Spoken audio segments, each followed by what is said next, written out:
Giveaways are a popular way for creators to increase their audience size, their engagement in newsletters, social media, YouTube channels, and of course, podcasts.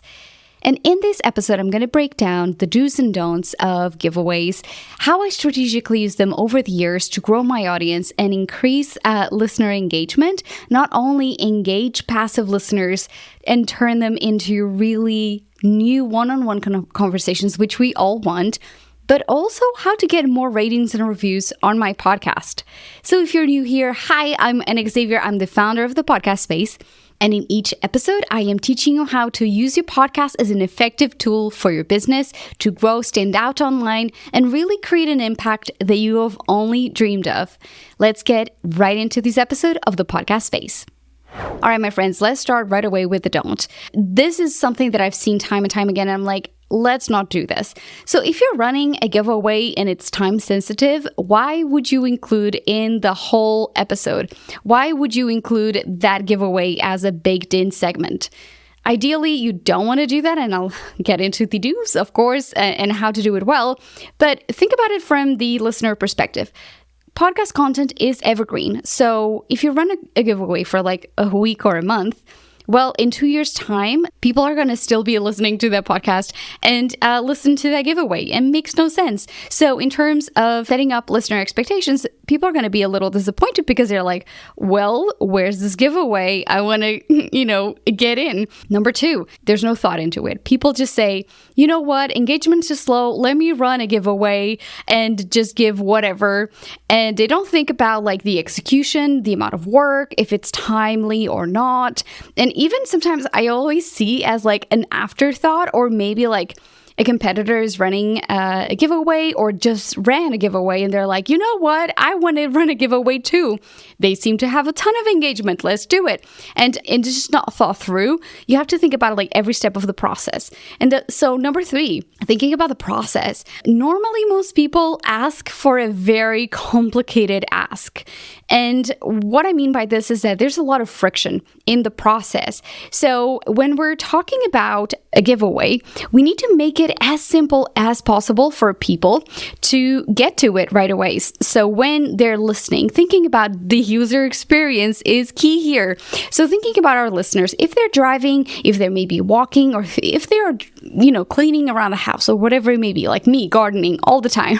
I don't have free hands. It can be a very complicated ask because people are doing other things as they're listening to podcasts. So will they retain that information if you're speaking about it, or if there's no link to it and they have to memorize a link, or if it's on social media and you're asking like really complicated asks, which brings me into number 4 and 5, which are it's a misaligned ask with the purpose, with the content that you're creating, but also you're asking too much to do for the ask. So I see a lot of people wanting to give away like, gift cards for Starbucks or whatever it is. And if you're asking for them to get off the app and write like a testimonial and then, publish on their stories and then have to write an email, like if you're adding a lot of steps to the process, like thinking about like maybe having to ask them to take a photo with a specific setup, like that works when it's celebrities. But for most people, they have to have a big motivation to do it. So think about like, is this something that your audience would normally get excited to do? Is that part of their day? When we're looking at the amount of work we have to put in to do that ask, is also like the follow-up. A lot of times hosts want to do really complicated processes and then they get really bitter because at the end it took them a lot of work and they don't have necessarily like a big return on investment to reap those benefits from like all that work. Now, number 6, I see a lot of people do this, and I did this to test myself what it would happen. So if you do a quick turnaround giveaway, like a 24-hour, if you have a product-based or a service-based business, and you're doing like a 24-hour flash sale giveaway kind of thing, and you're posting one time, trust me when I say it's not going to work. So I did that giveaway. Not, it wasn't a giveaway, but it was like a flash sale over, when was this? I think it was over Black Friday. And I just wanted to see, hey, if I just sent out one email about this flash sale and say that people have 24 hours to get it, will that work? It didn't. So, you really have to think about your audience habits and really thinking about your audience behavior. And if there are people who are really busy and they have like a ton going on, thinking about when that ask is going to be posted or when it's going to be talked about in the episode first, like it's really important to consider all of these elements. Because a quick giveaway, it's not going to work. Plus, only if you post about it once, because as we see news cycles, sometimes if there's like a new war or if there's, a celebrity doing something, it just floods social media. And it's really sometimes hard to cut through the noise. So just think about it like that. Like, what is a time that is doable to do something like that? And then number 7, stick to a single channel if you don't have the volume of podcasts. Like a lot of people say, just do one giveaway on Instagram and that's it. It normally works if you are a big creator, if you're a podcaster who has a huge following, or just do the ask on podcast platforms. Because the user path is a little like hard, there's a bit of friction. People have to stop what they're doing to go and click. It's important to be aware that sometimes we're going to miss some people in the path. And so some people are like, especially if we don't include links at all in the show notes. So always make sure you include those. But, just really thinking about more is better, like honestly. And for my giveaway, which I'm going to talk in a second, I used 3 channels, which was my Instagram, which is normally where I get the most engagement, LinkedIn, and my newsletter. So I didn't just do Instagram, which I could have, but for instance, if I just did a LinkedIn giveaway, it wouldn't have worked because it's my secondary channel. So it's not necessarily like the place where the most people do engage with. So when you're thinking about volume, a lot of people just stick to one because it's, kind of like simple, but at the same time, especially if you're doing a combination of just doing one single channel and the quick turnaround, it's not going to work. And then number 8 is people getting that assumption that they're going to get flooded with engagement. People are going to be like doing all the things because it's free. But that's when you have to like step outside your own shoes and think about it. Like, number 1, people have lives. Number 2, when you're thinking about engagement, you're normally looking at like the bigger creators, and you don't see as many people as I am doing right now, breaking down what actually happens and the expectations. There's that middle ground of people who do giveaways, and you are not going to get as much engagement as you thought it would. Even if you're doing a steal of a giveaway, it's an amazing opportunity. There'll still be people that will be one of these 3. 1, they see and they're like, oh, I'll get back to it. Scroll brain, they forget. Number 2, they're going into it and then something goes wrong. Maybe their phone freezes or they get distracted by a child in the mid-process. And then literally that's like not enough of a motivation to finish it. And then number 3, they may not see it because of the algorithm, just because of that, right? Like, not talking about the podcast, but like on social media, on newsletters, that can happen. And then number 9, I think it's important to talk about like boosting posts, so doing ads for these giveaways.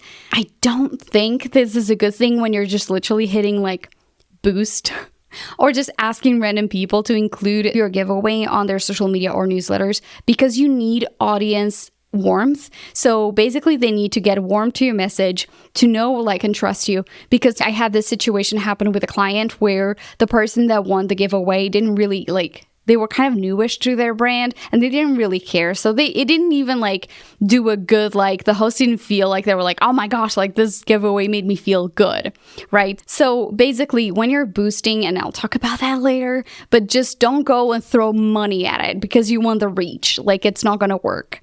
And then last but not least, a big no-no is partnering up with people who don't align with your business or podcast just because you're like, oh yeah, so-and-so, let's do a giveaway together so we can grow our accounts or we can grow our podcasts.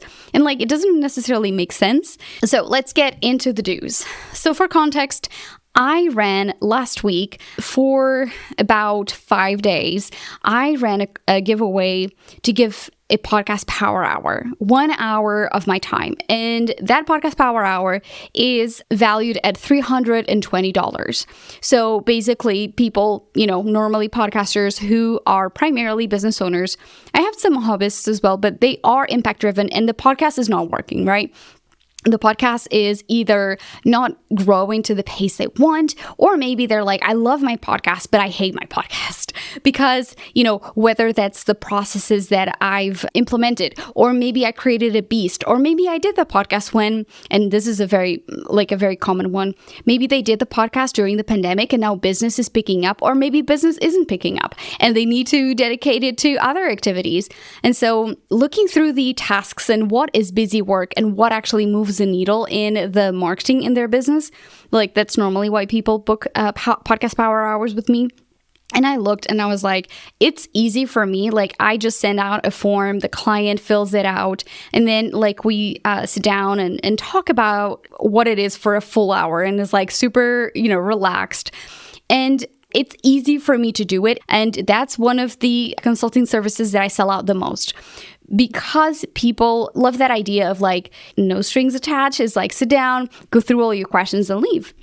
And it's a great giveaway. Like I could give away microphones, but to me, what is most aligned is to give away time with me. And again, if I have no preparation, if I don't have to spend hours and hours doing it, I mean, it's easy, right? So bear this in mind as I am talking about this giveaway, and at the end, I'll talk about another giveaway that I have done and how that worked. So number one of the do's, these things are super important to do when you're thinking about a giveaway. Number one, include a dynamic ad on your audio podcast, something you can't do on YouTube at all, by the way. But make sure that that dynamic ad, so an ad that quote unquote expires, and platforms like Captivate, where my podcast is hosted and I love it, and you have an affiliate link in the show notes. But Captivate does allow you to upload a content, so it's separate from your podcast. So alongside doing a giveaway on audio format and just telling listeners, really tell them where to go. So say, hey, in the show notes of this episode, you'll be able to find the direct link to join the giveaway, or just give clear instructions, ideally in as short as possible ad. Think about like the people who are listening to binging through your content. Don't make them listen to the whole thing all the time. So alongside making it short, dynamic, and having a link in the show notes, make sure that the link to the URL, like one, is trackable so you can actually see how many people are accessing that and clicking, but also make it easy. The easier to memorize, the easier to go through, the easier to access, it will be better, because then people will be like, man, like if it's easy to memorize, like for instance, thepodcastbase.com/giveaway, like it's so easy to memorize, right? Like even if you're driving and, you can't find the episode or whatever, like you can remember that it's like easy. Putting pop-ups on your website as well.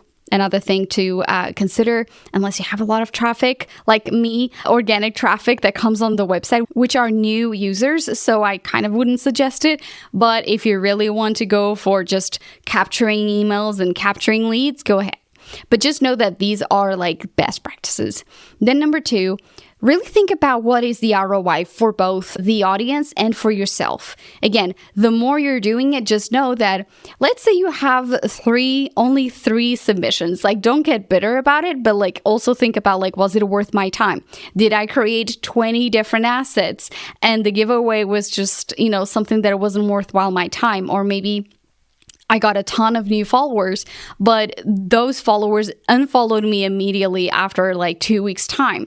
So if it's not a curated giveaway that your listeners are going to be excited about, it could dilute your audience as well. Number three is minimal friction. So when you're thinking about it, like you still want to make sure that you're making them do some sort of work to make it worth it. So basically, like if it's rating and reviewing the podcast, and sending a screenshot. That was what I said. And I only stick to 2 main platforms, so Spotify and Apple Podcasts. I made it easy enough that they could do it, but also like, how do I track all of this? They had to send me a screenshot. So there's minimal friction for them, but also like if they're seeing it on the app and they have a link right away, they click on it, they rate and review, screenshot it, send it right away within, like no time. Think about it like by the golden rule. Like, would you do it? Right? Like, it's as much work, is it worth it? But also make sure that you're not making it so simple that anyone can do it. And when, they're receiving the giveaway, when they're the winner, they actually appreciate what you're giving out. So that's important to consider. And then number 4, think about what would make it exciting. And the more valuable, the better. And as I mentioned, the one-on-one time with me is something that I know my listeners want. So the value of the giveaway was also something easy for me to do, but that I know that at the end of the day, like, what does it benefit me to? People who are following me on social media who did not know that I had a podcast power hour now know that I do that, right? Like, it kind of serves the double purpose. But it's something that will get people excited. Like, you don't have to pay for a vacation for someone to go on like a crazy cruise with you, right? Like, it can be something that that is like on a micro level, they would get excited and that is achievable. And then number 5 is really thinking about your audience behaviors, personalities, and what would get them excited. So again, thinking about really like, what is something that would make your audience crave that product or service that they don't have access to. And again, a microphone is great if your audience is podcast beginners and maybe is up leveling a little bit. But if you can't purchase that, or if your audience is more on the service based, what is something that it could be like meaningful that would really help them on their day? Going beyond just what your audience needs and thinking about them as whole humans. What is their day-to-day? What, like, for instance, if you have moms, could it be like a wellness bag that would make them really excited to receive something like that maybe they would never buy it for themselves, right? So thinking about going beyond what is like the core wants and needs of your audience. So number 6, in terms of timeline, make sure that you're doing a giveaway for at least 3 days across surfaces. So basically the wall, the stories, private messages. If you have like something like a mani chat, which is, it sends automatic responses if people comment one word. When you're looking at doing a giveaway, make sure that you're not doing it over the weekend, because a lot of people don't use the phone. Or if you're doing a giveaway, think about like if it's spring break and your audience is likely to have kids, or if we're looking at, maybe the end of the year and people are super stressed out, like trying to wrap up work. Really think about what happens in your audiences. Again, really going back to knowing your audience, but really thinking about do multiple types of posts, because different types of posts perform differently. So what I did was a video, and then I did a carousel post. That's what I did. And I did multiple stories on Instagram, and I did posts on LinkedIn as well. The reason why I didn't do the ad on the podcast is because it was just for 5 days, and I have a product coming up. And so I didn't want that like 2 ads back to back. They're about different things. So I just wanted to not talk about it on the podcast to leave room for people to be surprised by the ad, should I say. So make sure that number 7, you're doing it across channels. So if you have the capacity, do the podcast too. And if you don't have the capacity, think about like who can help me share it, right? So DM people, say, hey, I'm running this giveaway. Could you please share it with your audience? That would be great. Or even some of your super fans on social media, people that you engage with all the time. Like, hey, if you haven't entered already, please do. And please share it with your friends and family if you think they will find value in it. Right? So it's so simple. It's just an ask. It doesn't cost them money, and it helps you reach out more people. And then really having number 8, set realistic expectations. I didn't go with this thinking that I was going to get, like 30 rates and reviews or 50 rates and reviews. I really went at it thinking like, 10 is about right, because I'm about to go to the London show next week. And so I knew that I was going to be in like preparing mode because I'm taking the week off. So there's a ton of stuff that also needs to happen. So this week, it was just the preparation, and like last week was about pre-preparing. So I was like, looking at what I'm expecting, maybe if it was later in the year and I didn't have like some of these timelines, I would probably be able to set like maybe like 25 rates and reviews. But hey, I'll get into it, how many I did in a second. And then number 9 is really considering ads to expand your reach, but taking the time to really iron out who these ads are targeting. So who are the types of profiles that these are going to be reaching? Because you just want to make sure that the people who are coming in are people who are going to be engaging with your brand online. And if you're paying for podcast ads to be running on other people's podcasts, is that really the best thing you want to do? Just putting it out there. Maybe an ad to your podcast is better use of your money. Just saying. But yeah, on social media, that's something that you could use, especially on Pinterest. Just know that some of these have to expire because otherwise people are going to go to that link and it's not going to be where they're supposed to be because the runaway already ended. And then finally, number 10, partner with people who make sense for your brand.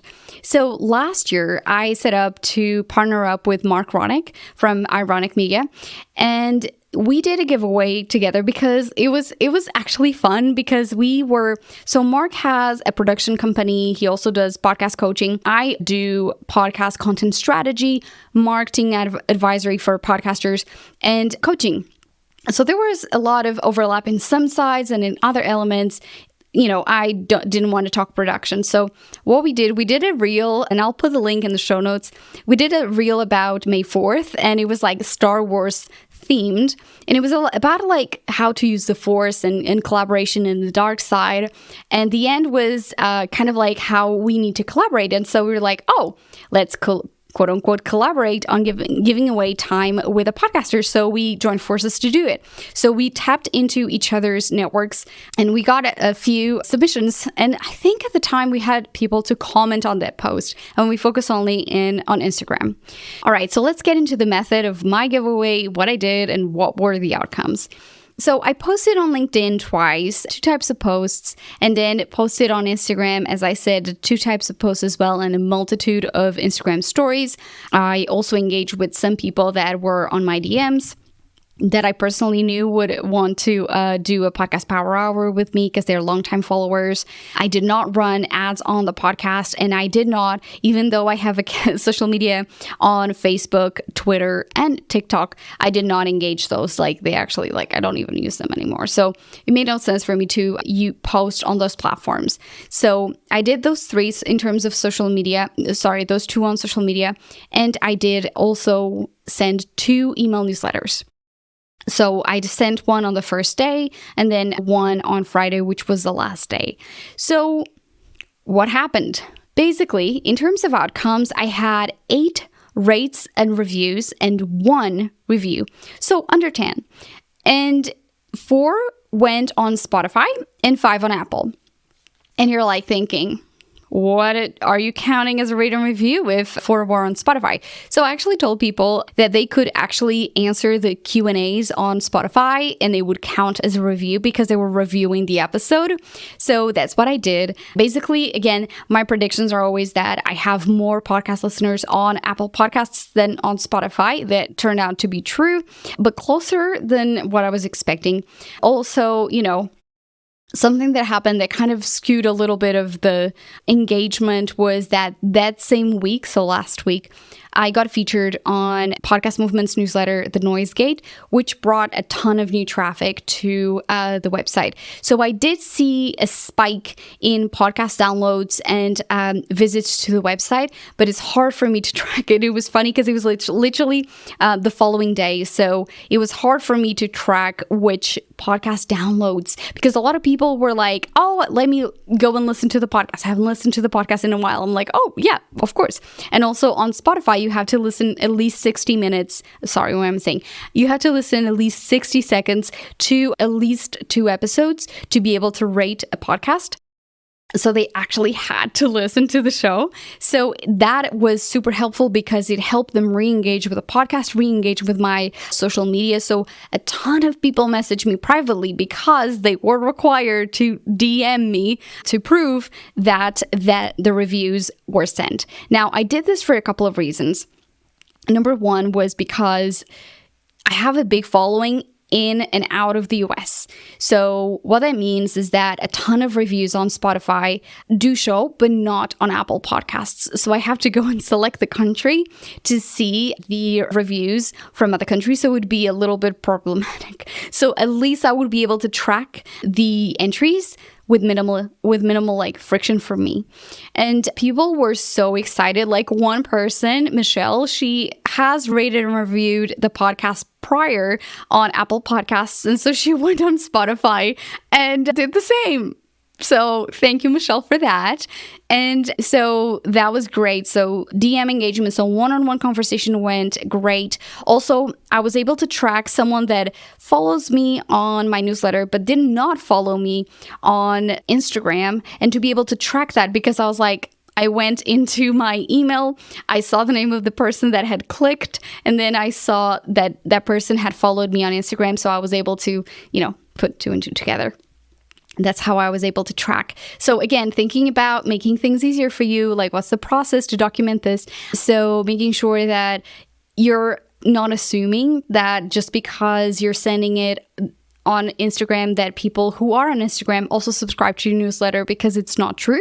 So again, I gained one new social media follower through the competition, and I got to just all in all, like I think that doing something like this is super fun because not only I was able to read the reviews on the podcast platforms, I can use those as marketing tools for later, as things that I know my audience is like, literally they're telling me how they appreciate the podcast, and really connecting deeper to people, because some people started chatting to me. And again, these people have never ever messaged me. They followed, but they were what we call passive listeners. They're following you on social media, but they're like not engaging with the account, because again, sometimes you have to be the first person to do it. So I'm giving you like a breakdown on how things work on social media as well, and why it's important to do things in specific ways. So thinking about the engagement overall, it went up, but then actually also made it to the marketing chart of the US on Apple Podcasts, which is hard to get into. And that was super cool. But again, I can't, the reason why you top the charts is a combination of factors. One of them, the new number of subscribers. That's a factor that does qualify you for ranking in different places. But I do know that, I actually moved back into a few charts like Portugal and India and Australia as well, and the UK. And so it was like a combination of multiple factors. So I cannot associate those exclusively to the giveaway. So just know that, you may not be able to track everything. It was just a little unexpected. They all aligned. But yeah, I think that those cannot be said as like the outcomes. It helped to get more visibility, of course. So I hope that was helpful. I'm just going to quickly run through the don'ts so they're like back in your mind. Number one, don't create giveaways that are baked into the episode. Do it as a dynamic ad. Number two, really think about it. Don't just do a giveaway just because your competitor has done it. Number three, don't make it an overcomplicated task with a lot of friction. Number four, make sure that it isn't misaligned with your audience wants and needs. Number five, make sure that you're not asking too much for the hassle. Like, you're not asking your audience to do a very complicated thing for a $25 gift card giveaway. Number six, don't do a 24-hour quick giveaway, postpone time, forget about it. It's not going to work. Number seven, don't stick to a single channel, because if you don't have the volume, it's not going to work, including the podcast. Number eight, don't assume that you're going to get flooded with engagement and it's going to your inbox is going to go crazy. For most people, that's not the real. Number nine, don't boost your posts on social media with paid ads without consideration of segmentation and who you're pushing it to. Number 10, don't partner with people just because, you want to get more reach. So that's it. I hope this episode was helpful. It was definitely longer than I expected, but I thought delving into breaking down things to consider and sharing the experience of the real behind the scenes that most people don't share unless they have huge followings, it's helpful to keep your journey real. So if you are thinking about your podcast growth and if you are wanting to grow your podcast, growing your influence, I have different types of podcast coaching and podcast consulting that you can check at thepodcastspace.com. Also, a multitude of instant access courses if you want to grow your podcast and learn how to market it better, if you want to learn how to use social media for your show, all of those things are available there. Last but not least, I just want to invite you to connect with me on Instagram. As always, I'm at The Podcast Space. And if you enjoy this podcast, of course, just keep listening and keep creating imperfect content that moves you forward. I'll see you in the next episode.